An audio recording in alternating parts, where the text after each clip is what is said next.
Hello everyone, I'm here with Steve Dotto, and we're going to be teaching you how you should make evergreen content to be relevant for years to come.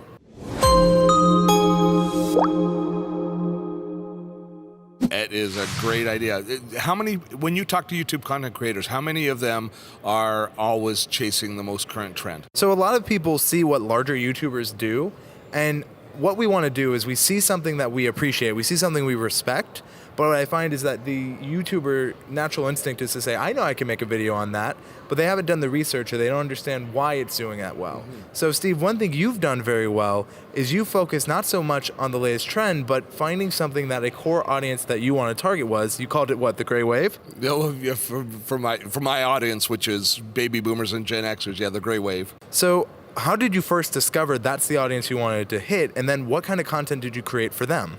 Okay, well, let's start with the content creation piece first, which was when I started my YouTube channel, I didn't really have what marketers would talk about as being a customer avatar. I didn't know who exactly I wanted to reach, and I always knew there was a hole in my business case, but I didn't have a solution for it because I couldn't decide who they were. So I concentrated on creating good content that ranked well in search and all of those other things. And what I did, though, that I think was smart was I always engaged in comments, making sure that I was listening to what they were saying and commenting back and making sure my audience was validated and getting feedback from my content. Because I come from a TV background, and content on TV, when I created television shows on technology, the content was determined by what sponsors wanted to spend money on, not what people wanted to see.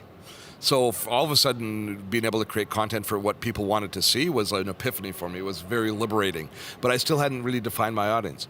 Through that conversation, they eventually led me to kind of discover who they were and who I was excited about communicating with. And in my case, all of the how-to content that I created, teaching people about technology, led me to understand, that there was a challenge that baby boomers and Gen Xers have in not just in technology but in business, is that we're increasingly kind of being marginalized. If you're a 55-year-old and you lose your job today, there's a really good chance you won't get a job back in that market.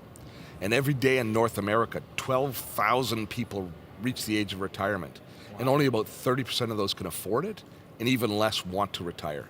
And so what are their options if you're suddenly transitioning out? Can you imagine how after you've built your career in an industry and you're transitioned out, if you can't find employment in an industry that's a big part of you, that you've served so well for so long? It feels like a part of you's missing almost. I think it could be very serious. It could be devastating. And once I realized that, I thought, well, what's different about like me and my friends that are in social? And I realized it's the fact that we've gained some measure of independence because we're comfortable in social marketing. We're comfortable. But finding a successful YouTuber with a gray beard, that's pretty tough. So there's not a lot of role models for us.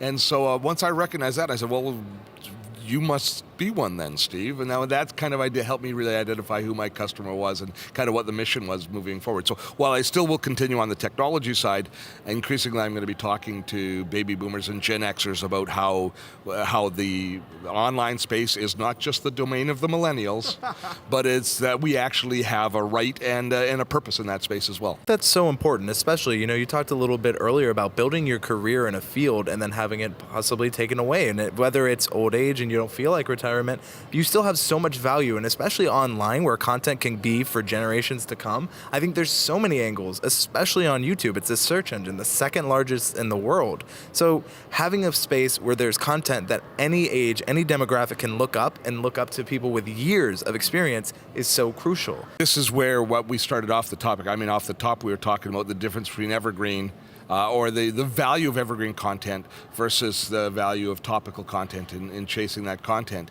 And unless you're a really large channel with great resources, trying to stay ahead of trending topics, I think I just think about how much energy we have to put into crafting and creating each video that we create, and posting it and all of that infrastructure in the posting. That if you're dealing with topical content, unless you're a news type or a channel that's dealing with guns, unless it makes sense for your channel. But chasing the high impact of the initial launch of a video, I think you're going to see a lot of videos that have big uptake and then massive decay. Whereas people who create evergreen content know that not every video, but the videos that really make a good that really help support the pillars of their channel start, and then we see increasing views over time, and those are the channels that really grow, because that's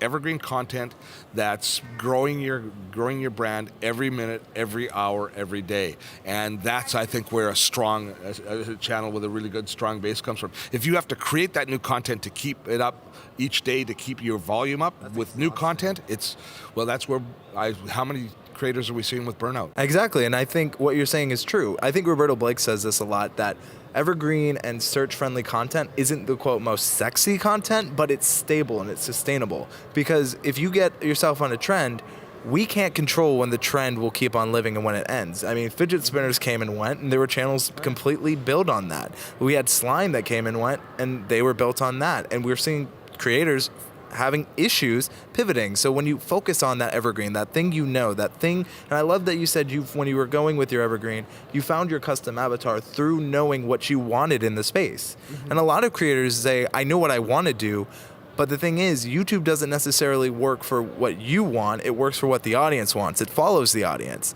So when you figure out who you want to be speaking to in your audience, I think that's really what made the difference for you. Is that what you were pretty much saying? Absolutely. And it's through that dialogue and that understanding that you realize the content that's going to best serve that community. And that's the content that you should be making.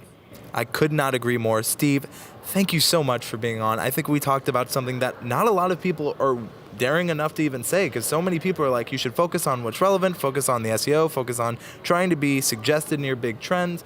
But I think it's also good to realize that there's more than one type of content to create on YouTube. Steve, where can people find you? Dotto Tech. Everywhere. All platforms. Dotto Tech. You own it. You have it. He's controlling the grave wave, folks. Check him out. Unless you're a baby boomer that's looking for a podcast, then look for the Gray Wave. Grey. Thank you so much, Steve. Thanks a lot.